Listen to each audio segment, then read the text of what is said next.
With breaking news right now, the United States has launched retaliatory airstrikes in the nation of Yemen in the Middle East against Houthi rebel groups in that country. These U.S. airstrikes come in the wake of a slew of recent attacks by Houthi forces on commercial shipping vessels in the Red Sea. After issuing an ultimatum to Houthi rebels, the United States and United Kingdom have begun to strike Houthi missile launch sites, radar sites, and other infrastructure in Yemen.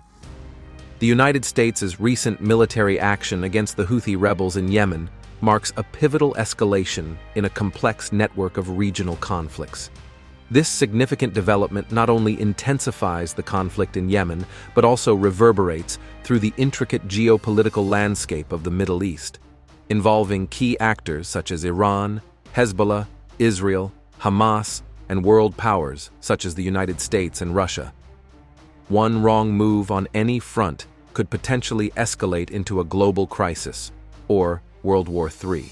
The current situation between the United States and the Houthi rebels in Yemen has escalated primarily due to Houthi attacks on shipping in the Red Sea, which have disrupted maritime traffic and posed a threat to international shipping.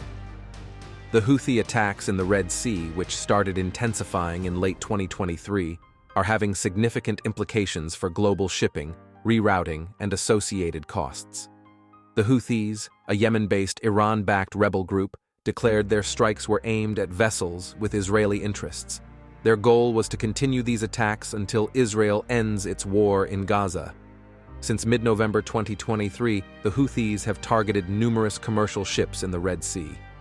These attacks have led to a notable exodus of shipping companies from the region, thereby posing a threat to global supply chains and potentially increasing consumer prices as global inflation begins to stabilize.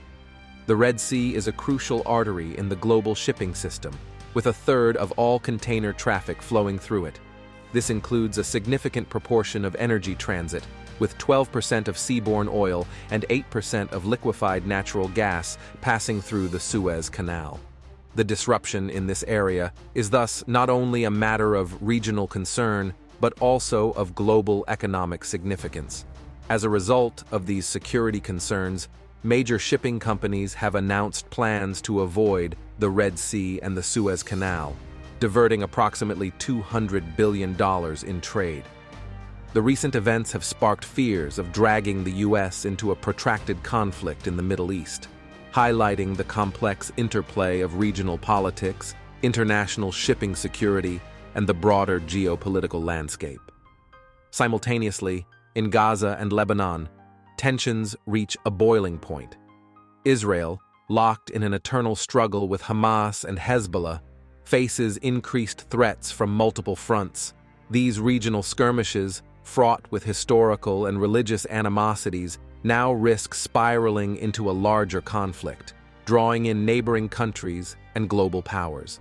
Now picture the United States, a titan of military might, engaging directly with the Houthis, a move that could provoke Iran to further action. Russia, with its vested interests in the region, watches closely, ready to defend its allies and assert its influence.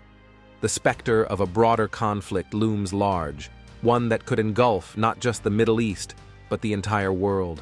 The waters of the Red Sea, once a passage for commerce and trade, now churn with the possibility of war. This is not just a regional issue. The global economy hangs in the balance.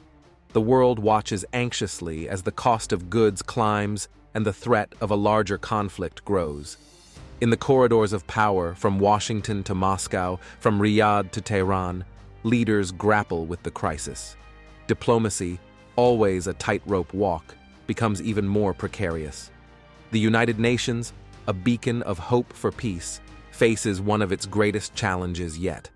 The possibility of a misstep leading to a wider war is a terrifying reality as nations strategize their next moves.